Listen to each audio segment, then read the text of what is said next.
August 12, 1978. A warm summer afternoon.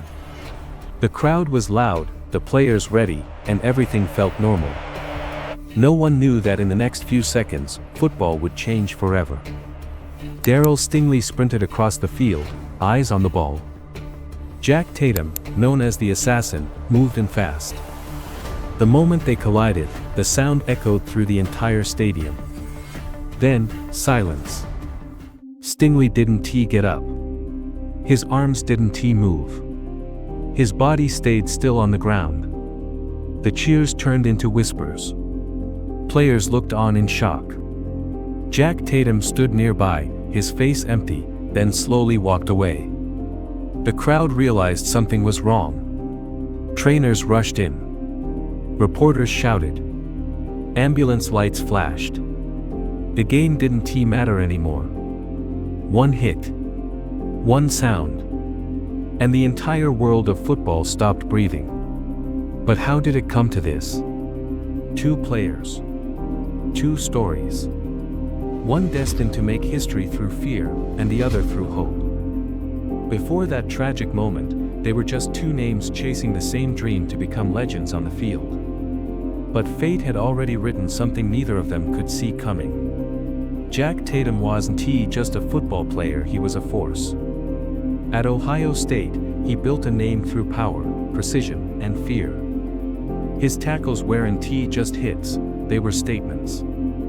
Every collision told the world that if you came his way, you'd better be ready to pay the price. When he joined the Oakland Raiders, his legend only grew. The team's identity matched his own: aggressive, fearless, and proud of its dark edge. The Raiders didn't just play football, they attacked it. Their motto was simple: hit first, hit hard, and never apologize. That's when the nickname was born, the assassin. It fit him perfectly. Fans loved his intensity. Opponents feared his presence. Every game, he became the nightmare no receiver wanted to face. In the 1970s, football wasn't about finesse. It was about survival. And Jack Tatum made sure everyone remembered that. Darryl Stingley's story was the opposite of Tatum's. He wasn't feared, he was admired. Born and raised in Chicago, Stingley grew up with little but dreamed big.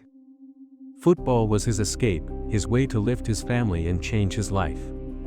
He worked harder than most.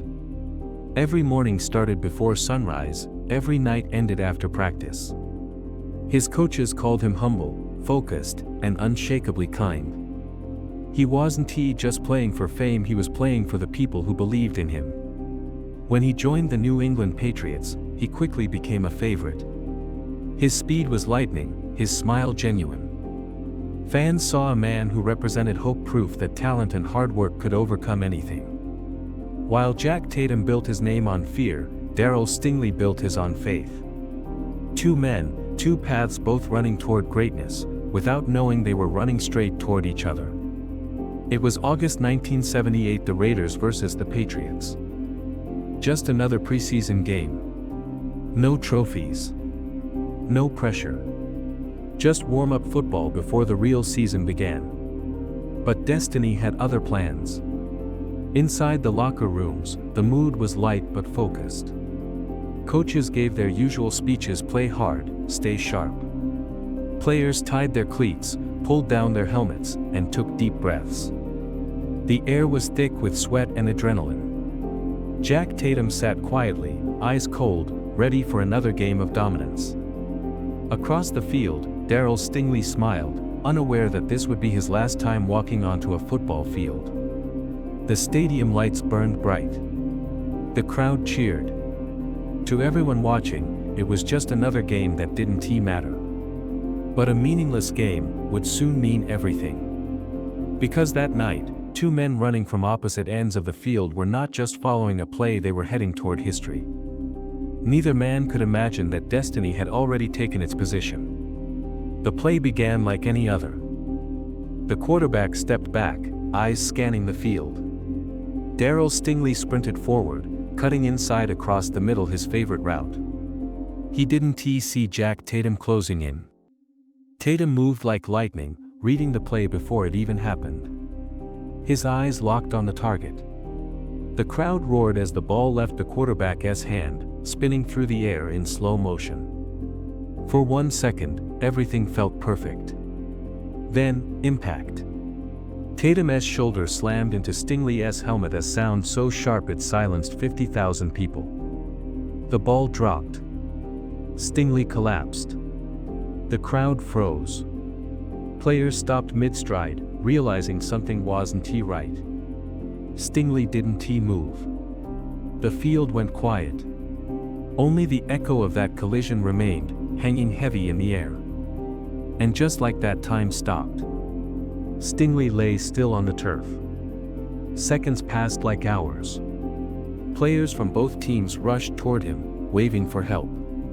The crowd went silent, no cheers, no noise, just fear. Trainers sprinted onto the field. They called his name again and again, but there was no answer. Jack Tatum stood a few steps away, staring down at what he'd done. His face showed nothing, no emotion, no movement. Cameras caught that image: Tatum standing cold, Stingley lying still. It became one of the most haunting photos in NFL history. Reporters flooded the stadium tunnels as Stingley was carried off on a stretcher, motionless. Hours later, the news spread Darryl Stingley was paralyzed from the chest down. The hit that once echoed through the crowd was now echoing across the nation. Some called it the hit of the decade. But for Stingley, it became the wound of a lifetime. After that night, their lives went in opposite directions. Jack Tatum became the face of controversy. Fans called him heartless. The media painted him as a monster. He never apologized, insisting it was a clean hit, part of the game. Did you ever apologize to Darryl Stingley? No, I didn't. I apologize because Darryl got hurt, and I'm sorry he got hurt, but I will never apologize for the way I played football. But behind the cold image, there was silence. The man once called the assassin now lived in isolation, carrying a name everyone knew but few admired. Darryl Stingley's world changed completely. He would never walk again. Yet, he refused to live with hate. From his wheelchair, he spoke with calm and grace. He inspired others with his strength, turning pain into purpose. When asked about Tatum, Stingley said something that stopped everyone: "I don't hate him. I just wish he'd called."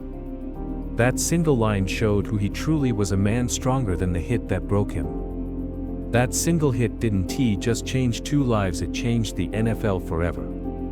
The league began rethinking its rules, its violence, its humanity. New safety standards, new respect for players' health, all traced back to that tragic moment in 1978.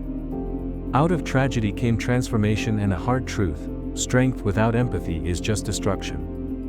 As the film fades, 2 images appear: Jack Tatum standing, Darryl Stingley sitting, both silent, both frozen in time. Because football moved on. But that sound that hit still echoes through history.